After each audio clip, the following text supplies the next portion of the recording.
It's the SKOR North Twins Show.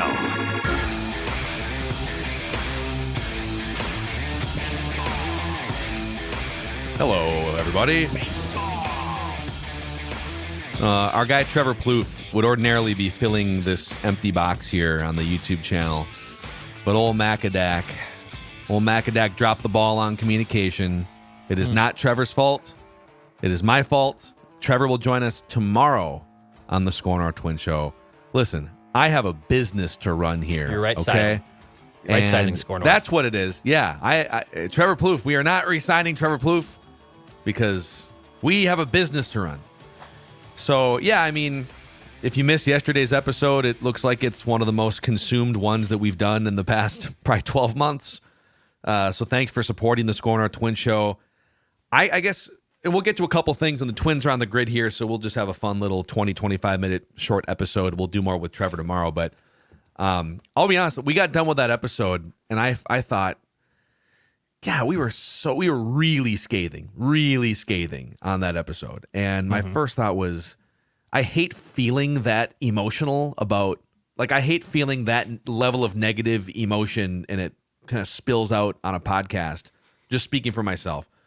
And so I thought, did we overreact a little? Are we just being like, and reading through the comments, because we did ask you guys, the audience, at the end of the episode, are we being too hard on the Twins? Are we being out of line here with our vitriol?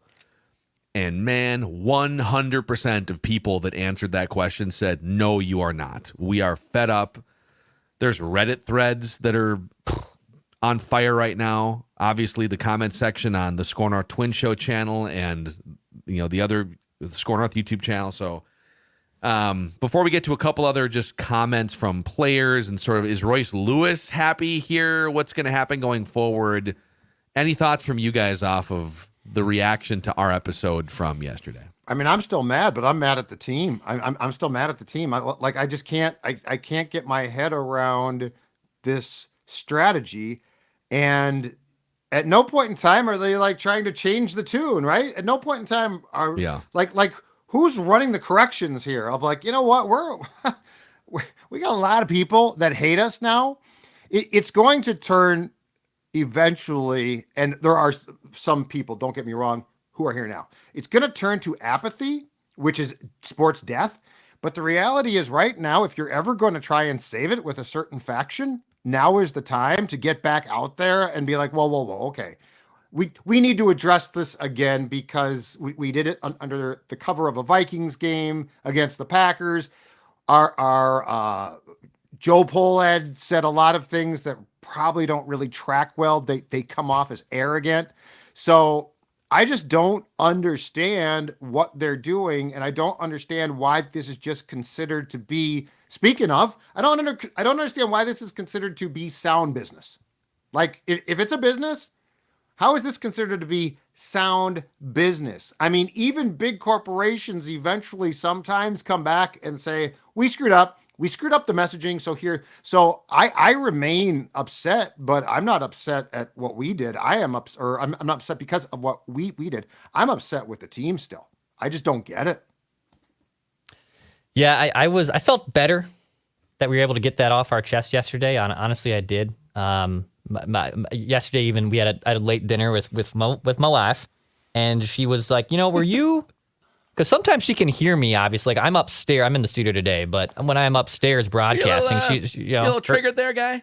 Her office is downstairs. She was like, were you more angry at the Twins than you usually are yesterday? And I was like, yes. Let me explain why. And then I went into the whole thing. And also, my wife works in PR and works in med sales, does a lot of this type of stuff. And when I explained her the strategy of how they went about things, as a person in PR, she was completely baffled. And I had to explain that, yes, it's a baffling situation.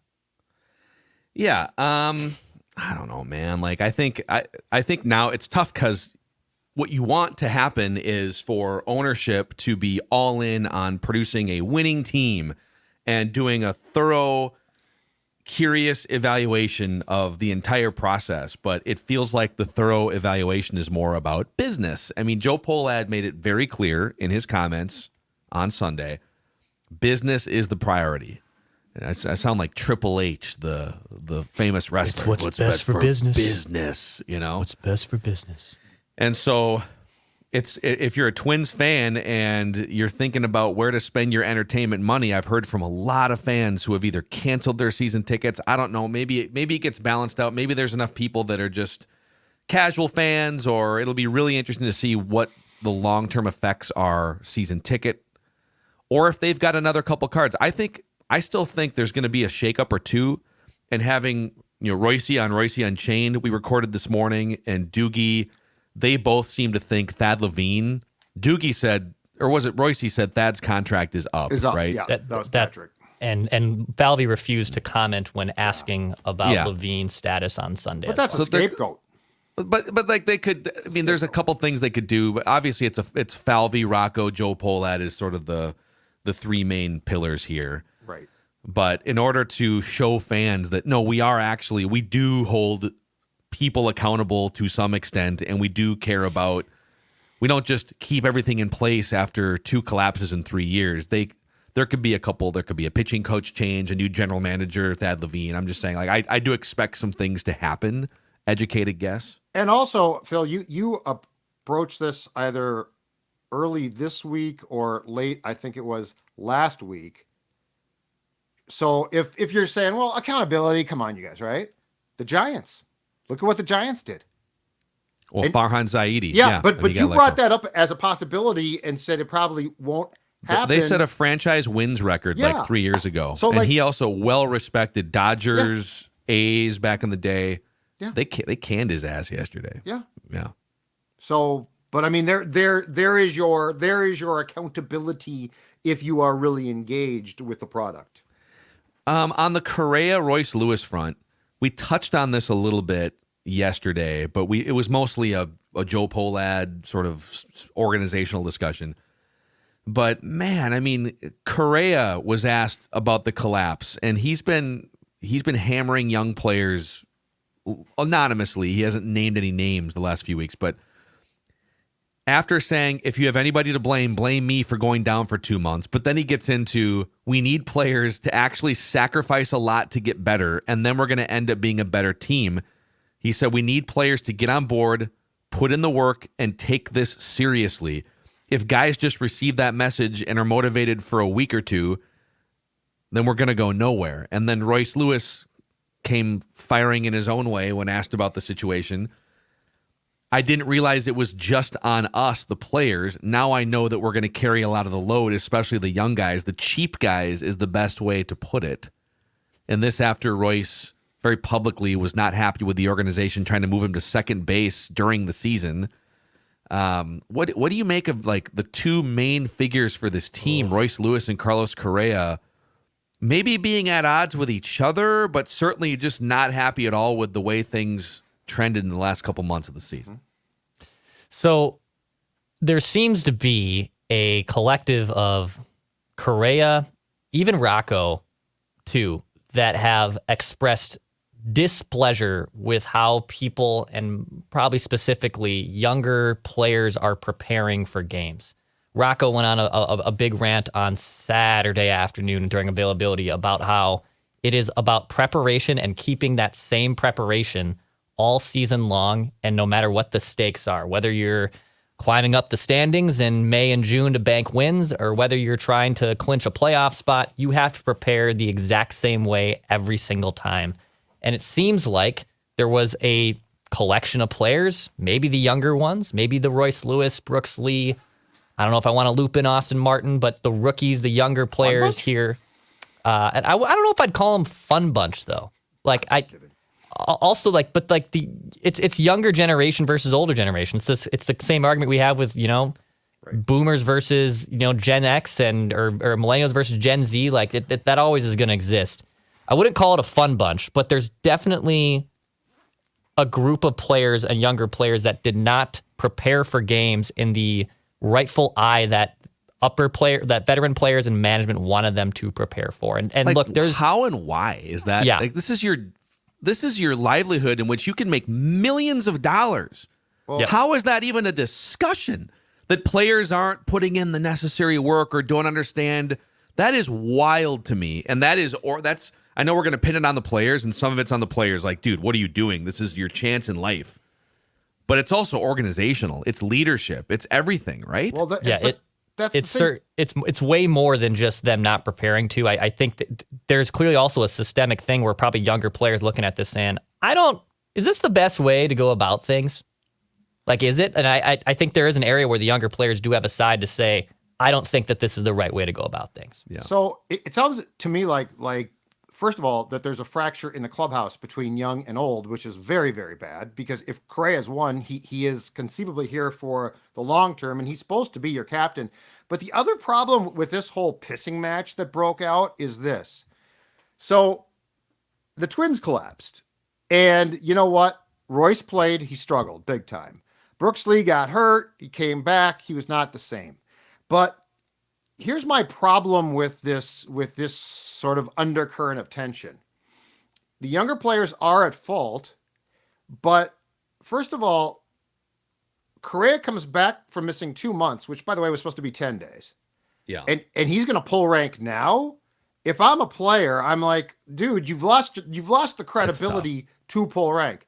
Second of all, if I'm a player, young or old, I'm looking at Rocco, who had an awful last month plus.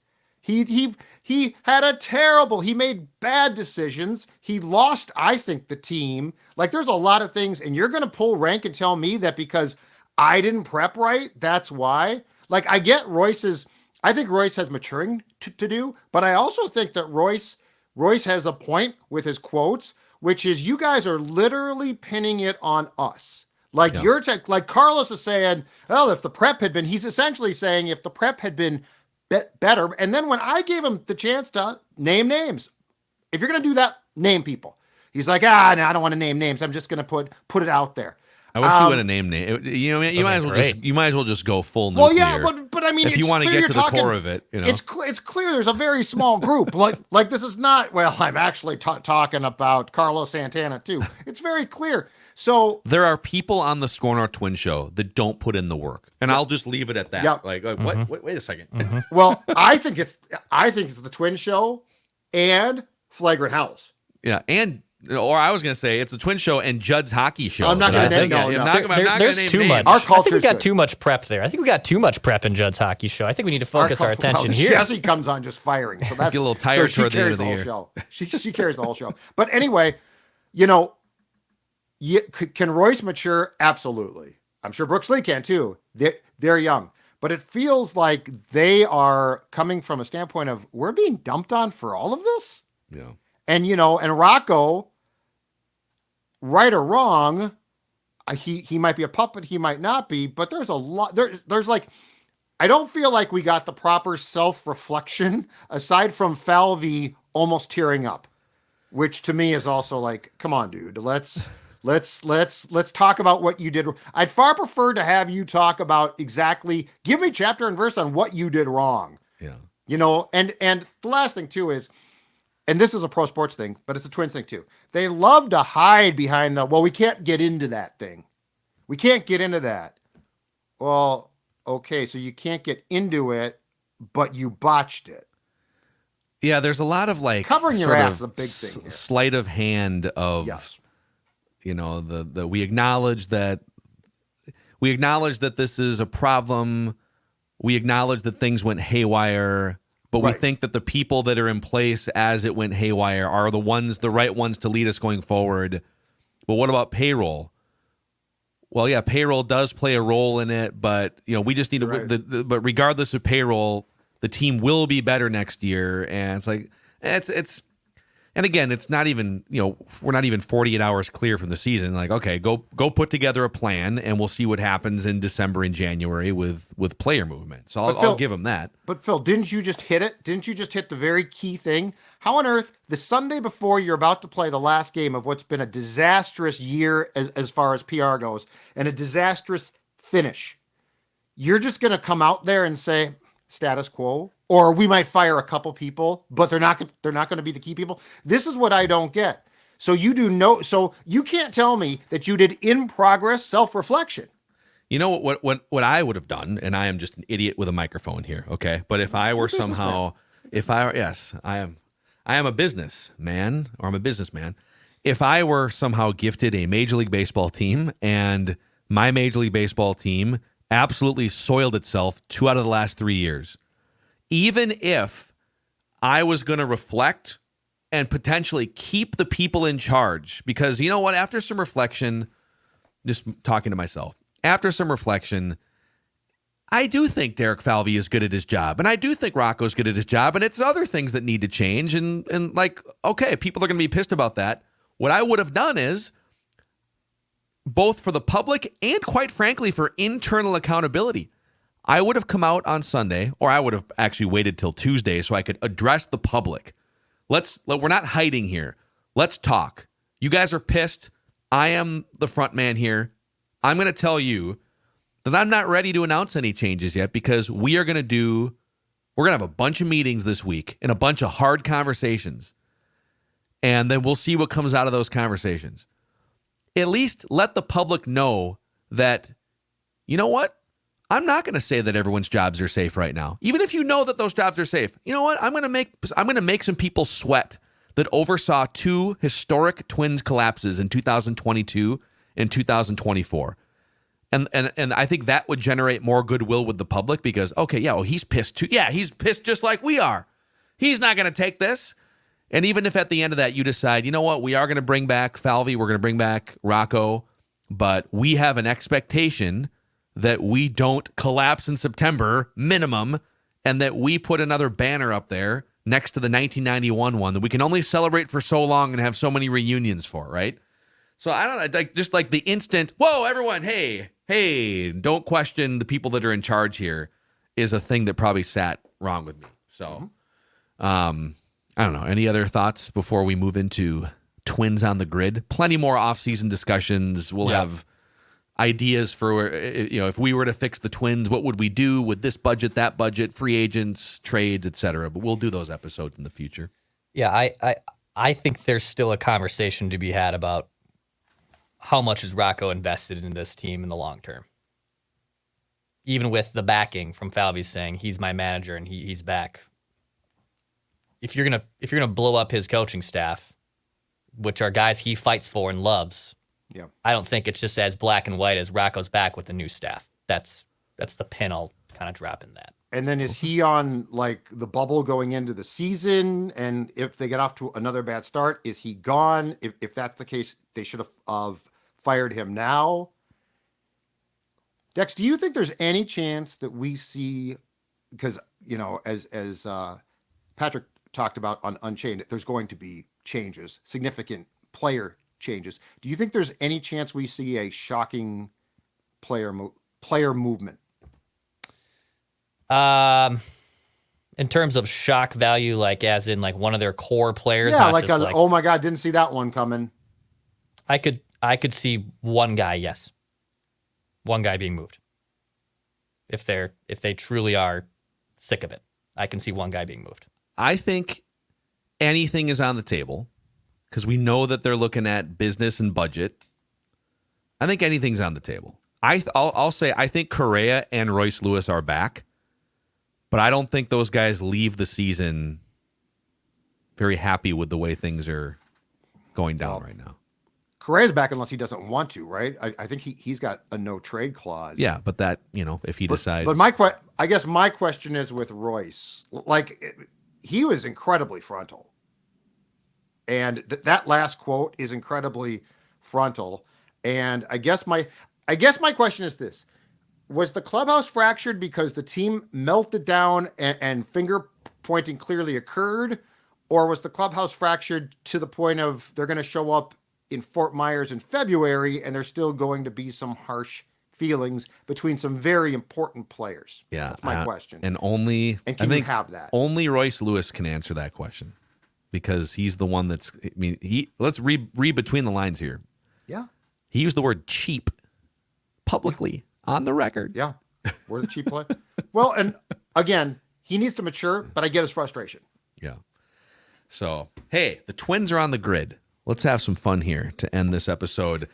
Presented by KS Drywall, by the way. if you punched a hole in your wall on Sunday because you were mad, KS Drywall is here to provide full drywall, plaster repair, popcorn ceiling texture removal, interior painting services. KS Drywall services the greater Twin Cities Metro and Western Wisconsin. They are friends and supporters of the SKOR North podcast that you listen to. They're one of us, so to speak. Older homes often have that popcorn ceiling, and if you plan to sell someday, having that removed is something that you could do to increase value, just make it look more modern. No job is too big or too small. KS Drywall is here to handle anything from a new construction to small emergency repairs. Head to ksdrywall.com to schedule a free estimate or find KS Drywall on Facebook, Instagram, and YouTube. Baseball. Twins on the grid. Ooh, look at this. Interesting categories here. So we're looking for the visual audience, you'll be able to see this on the screen. We're looking to fill 9 squares with as obscure answers as possible for a low rarity score. So a Twin who was a Philly, a Twin who was a Hall of Famer, and then is that a Twin first round pick? When paired with a team, the player must either be drafted by that team or has played at least one game with that team in their career. So like you could use a former first round pick from the Carlos Pirates. Correa would count because he's a first round pick, but not by the Twins. So it doesn't have to be So anyone from like Midre Cummings to Carlos Correa would fit. Or like a Twins first round pick that never played for the Twins. Tim Belcher, Travis Lee. And they have to have appeared in an MLB game too, by the way. It can't just be some random slappy that never made it. And then a Pirate who was a Philly, a Pirate who was a Hall of Famer, and a Pirate first round pick, a Guardian who was a Philly, a Guardian who was a Hall of Famer, and then a Guardian who was a first round pick at some point. So, Judd, why don't you direct us to an area here, Judd? Let's have some fun. Fighting Phils and Twins. Phillies who were Twins. Vance Worley. Although Vance Worley is a Pirate as well. Yeah, that's a good one too. You know what? That's a great one. Oh. That's a great one. Want to throw that one in there? I bet that, the Vanimal. The Vanimal. Opening day starter. Look at that start. 6, baby. Let's go. Did J.C. Romero go to the Phillies? Yes, he did. Yes, he did. You damn right he did. Nick Punto? Punto's a Philly. Neshek. Neshek, definitely a Philly. There's a lot definitely of choices. Definitely a Philly. Ooh, let's do Neshek. It's a fun one. Big baseball card collector, right? Big Neshek guy. Brooklyn Center's own. 1%. 1%, that's good. Okay. A Phil and a guard. Terry Mulholland. Yeah, Joe Carter. Paul Bird. There's a lot. Oh, Paul Bird. Let's go Terry. Terry Mulholland. Love it for me. Little Twins. Remember Paul Bird? Oh, yeah. That guy. And Terry Mulholland. Is Paul Bird a broadcaster with the Braves now? Is he? I don't know. I think a lot of Braves. Braves have a lot of broadcasters, apparently. Do. Jeff Francoeur. So for Hall of Fame, that's just any player that was a Hall of Famer Winfield, that also played for the Twins. Okay. I would use Winfield for Guardian Hall of Fame. Oh, yeah, I love that. Yeah. He finished with. He did finish with the Guards. Man, he bounced around. St. Paul Central Zone. Me and Dave Winfield. Wait, hold on. I have a question. Hi. Whoa. Could we do this entire grid with only Twins? We could try. And if so, was Winfield a first-round pick in baseball? Yes, but he was the top overall pick. He was the number one pick, right? He did not play a day in the minor leagues. Should we use him for that square bottom right? Because we could think of other Hall of Famers that, like Tommy. Well, so it's just a first-round pick who passed through that team. Yes. I'm just spitballing here. If we got a couple squares, we could use Winnie for. All right. Well, let's bank it. How about that? Let's bank it. I'll write down Winfield here. Bank it. Okay. How about, is there a Senators Hall of Famer? Or just who's the most obscure twin Walter that Johnson. is in the Hall of Fame? I mean, we've done the pass-through guys, right? Steve Carlton was a Hall of Famer. Walter Johnson, if you want to go way back to Senators. I called him the Big Train, Phil, back in the day. The Big Train. Get off the tracks when the big train's coming through. Yep. Steve Carlton's always good. I'm trying to think of some of the other ones that just rolled through randomly besides Dave Winfield. Paul Molitor. Is Ortiz still too top of mind? Do you think that'd still be too high? I'd probably rather go with Walter Johnson. I'd go Or Carlton. or Steve Carlton. If we're trying to go low, Steve Carlton. I mean, we've used him before, but it's perfect. I recall it being very low the last time we used it. Oh, what about? Yeah, no. Let's go Steve Carlton. Let's go Steve Carlton. Come on. We're also dealing with Hall of Famers, so it might not be the it's not lowest gonna be- rarity score. 2%. There we go. That's Bert. good. That's good. Birdie. Bert Blyleven? Bert works for Cleveland? both of these, right? Yeah, Cleveland. He works for both. Okay, so who's another? So we could go Bert. Oh, by the way, for a first round pick who was a Pirate, early 90s, Todd Ritchie was a Twins first round pick who mostly played for the Pirates. So that would I'm good work. with that. Should we fire that? Yeah. Yep. I feel Todd like Ritchie. Yep. Fire that. Good work. And then, so we got Point Winfield. zero. two. And he's got the classic pirate hat on. Get the bucko. Let's go, dude. Let's go. Yeah. So Bert, which one? Let's be strategic here. So Bert, we got Bert and Winfield, and then we would need. Okay, who's a? We former either need a. We could put Bert. Dude, the Pirates Hall of Fame is kind of. He's probably the only twin that was also in the Pirates Hall Yeah. of So Fame. So is there a twin that, besides Winfield? The first round pick's going to be tough, you guys. I feel like we're going to. We might have to. One We here. might have to put it there. Let's I feel put like we have to Winfield. pick one. Was Matt Lawton a first round pick? Trying to think of recent twins too that were like That I don't remember. random first round. Oh! Here's a Alex question. Cole? Here's a question. Was Jay Bell the shortstop a Yes. first round pick? Because Jay Bell was Unsigned. in the Blyleven trade. Take that! Jay Bell. Wow. Okay. For Okay, so so Jay Bell first round pick Cleveland, Jay. right? Yes. Yep. Just to be clear. Jay Bell was Yep. a first round pick, which I think he was. He was 88 traded. 86 to 03. Yep, that's him. Was he unsigned or was he was traded before he? Oh yeah. Okay. Because he's got the Pirates hat on. So I was like, well, he's not a Hall of Famer, but yeah. So okay. now Blyleven and Winfield work. So Blyleven there, and then Winfield Hall of Fame Guardian. Yeah. Oh, this is a master class of a grid right now. You Oh don't my just God. get up in the morning and do this without some And then expertise. literally any twin first round draft pick. So Tyler J just pitched for the Mets this year. Yep, and Brewers. The flame out reliever. Do you want to give some Trevor Plouffe love here?